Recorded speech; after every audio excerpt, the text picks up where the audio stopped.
The girl wakes up in a room, and the woman sitting next to her starts asking her questions, but she can't even name herself, so she acts anxiously and aggressively. She is calmed down with an injection, and the girl falls asleep again. Waking up at night, she explores the room in an attempt to escape from the house. She manages to open the door, but stepping outside, she finds herself in a huge hangar. And her home is just a part of the fenced space of a large laboratory. Walking around the place, the girl finds a strange device in the shape of a bathtub, filled with pink liquid. The scientist appearing behind her explains that she was created, printed in a special printer. Scientists have developed a new technology, four-dimensional printing, and she is the first sample. The frightened girl starts to run. It's 2052. Lucy lives and works on a fruit farm, and everything is going well for her, except she is often visited by strange visions of a bloody knife. And she is troubled by a photograph of a child, which she took with her during the escape. The woman meets a local farmer, Jack, who has a deaf-mute daughter, Charlie. Jack used to serve as a military doctor and often asks Lucy about her past, but she can't remember anything and explains it with a childhood trauma. One night, she dreams again of the strange dream with the knife and blood, and the woman decides to sketch the recurring plot. In the morning, she goes to work in the orchard, and while repairing a machine, suddenly sees herself in a bathtub with red liquid. Lucy loses her vigilance and is accidentally hit by a car. Lucy is taken to the hospital and a full examination of her body is conducted, but the doctors find nothing alarming. Lucy asks if she could find out whether she had a child, which causes confusion, but then Jack arrives and takes her home. Lucy's data immediately goes to Dr. Kira's phone, after which a man goes to the hospital and learns Lucy's address. At night, Lucy packs her things when the man attacks her. He checks her identity using an ultraviolet flashlight, from which Lucy learns about an invisible mark on her shoulder. Lucy resists, which is seen by Charlie from her window. Escaping, Lucy runs into the orchard and the killer follows her.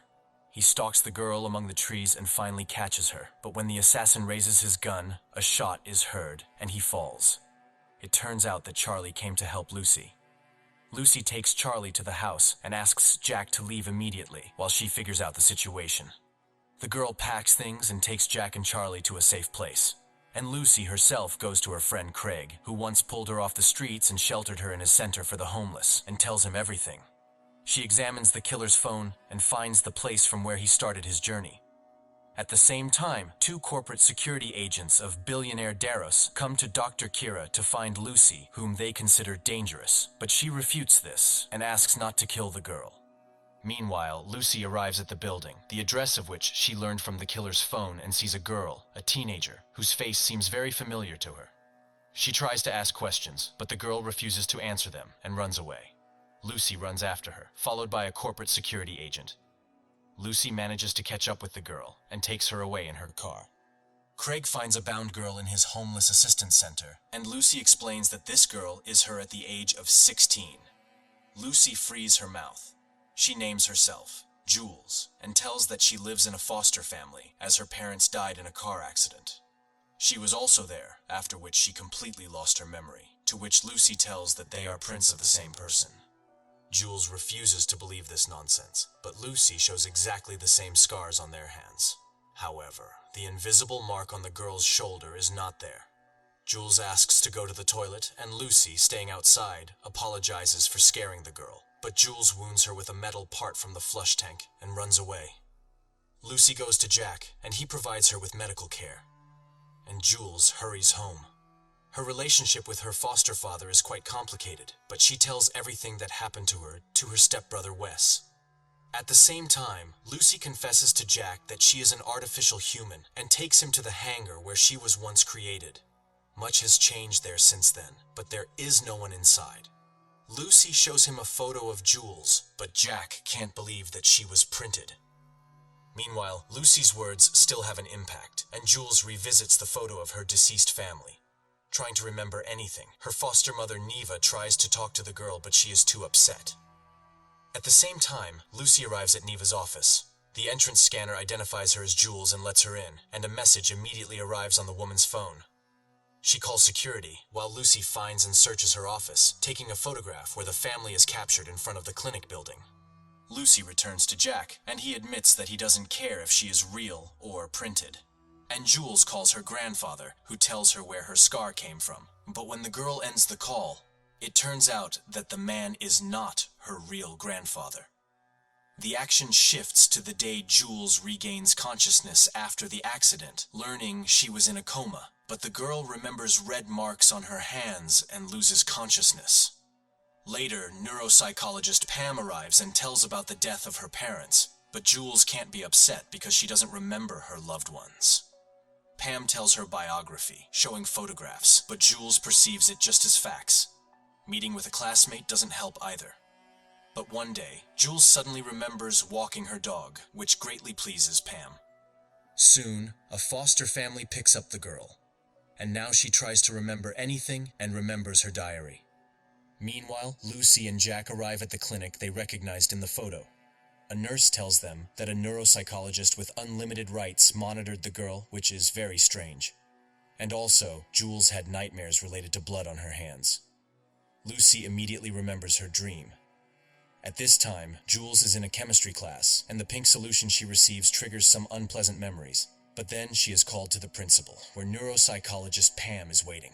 But the girl does not open up and hides the fact that she knows Lucy. But she is very interested in her diary, because it does not seem like she wrote it.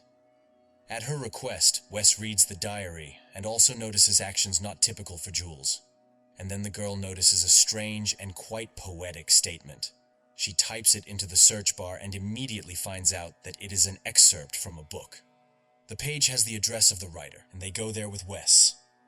At the writer's house, Jules shows him the diary, and he admits he wrote it on commission, but refuses to name the client. Meanwhile, leaving the writers, Jules realizes that Lucy was telling the truth, and, sending her brother home, goes to the Homeless Assistance Center. Sometime later, Jules and Lucy discuss the situation and find out the identity of their nightmare with the knife. Jules suggests taking a prohibited substance together, which helps relax and liberate memory. Maybe they can remember something else about that knife. But the substance is at home, and Jules goes to get it. At the same time, Darius's corporate security agent advises Kira to find Lucy before them if she wants to protect the girl. Jules goes home for the substances and confesses to Wes that she wants to leave home. The brother gives her his sweater and hat, and they exchange phones. This is very wise, as it turns out that her phone has a tracking chip, which Darius's agents use to track her. Jules makes it to Lucy's house, and together they take the substance. The girl looks at Lucy's drawings, but doesn't recognize Dr. Kira, but the knife is exactly the same as in her nightmare, and then she gets an idea, and the girls start to paint. They sketch everything they remember, putting together an image of the entire room from the nightmare. It turns out to be a restroom. Moreover, they both start hearing the same sound. Later, they discuss their troubling questions, and Lucy admits that it seems she had a child. In the morning, Tina sees their joint drawing and confidently names the place where the monument depicted in their painting's window stands. At this time, Dr. Kira arrives at the trailer where Lucy lived and finds a drawing of a baby on the title page of a book about identity. And Jules and Lucy go to the street named by Tina and find the house from whose windows the view they need should be visible. And they discover the familiar sound, the creak of a weather vane on the roof. There's a party in the house, so their arrival doesn't raise any questions. The pair goes to the restroom, but it has been remodeled a long time ago. Nevertheless, Jewel manages to find confirmation that this is the place they envision. Later, the party organizers remember the name of the former owner, who is now in a nursing home. The girls go there. At this time, in Jewel's parents' apartment, Neva discovers her absence and forces Wes to tell the truth. At the nursing home, Jules and Lucy meet Melissa, who calls them both Eleanor. The nurse immediately informs Dr. Kira about this, which is overheard by Daros's agents. Meanwhile, the girls find a pillow with Jules's image in Melissa's room and realize that she is their biological mother. But while they try to talk to the old lady, agents arrive at the shelter. Lucy orders Jules to run, while she tries to lead the pursuit away from herself. The girl rushes to the elevator, where her foster mother meets her, convinces her daughter to trust her, and convincingly sprays an agent in the face with a canister, helping the girl escape. Lucy runs out into the yard, where Kira's car stops in front of her, and the doctor orders her to get in quickly if she wants to be saved. Kira shows her the drawing of the baby and drives away right under the agents' noses. Later, they sit on a bench, and Kira confesses that she was created out of love. The action moves to the past. It's 2030. Student Kira is studying at a university where one of the subjects is taught by neurobiologist Eleanor Miller, whom she secretly loves. The girl is working on developing Alzheimer's disease drugs. Thinking that nothing would happen in their personal lives, she transfers to another laboratory. But at one of the receptions, Eleanor finds her and takes her away. Soon, Kira presents her method of printing human internal organs to the world, which will allow treating the most severe diseases without waiting for donors. After her presentation, billionaire Daros offers her funding to develop the project.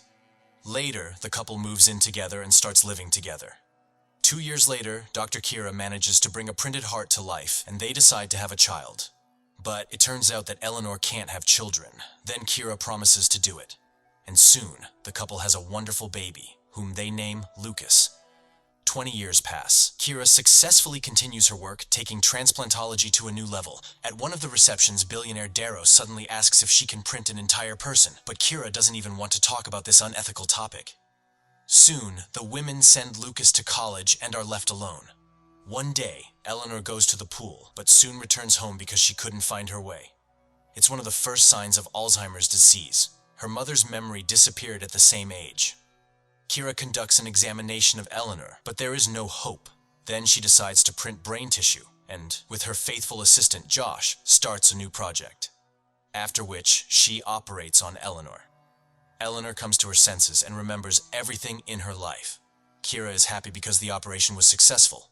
Eleanor begins to recover, but one night she suddenly dies. Kira experiences such terrible grief that she agrees to Daros's proposal to make an exact copy of a person. But she sets a condition: she will destroy the printer after completing the work. Kira develops a new lens and asks Josh to keep it a secret because, without it, the printer is useless. The first experiment with a bird is completely successful, and Kira creates a copy of young Eleanor. She deliberately gave her friend an extra 20 years, hoping to find a cure for Alzheimer's during that time. Then the machine opens, and young Eleanor appears from the pink liquid. Then it turns out that the girl remembers nothing about her past. She runs away and takes the name Lucy.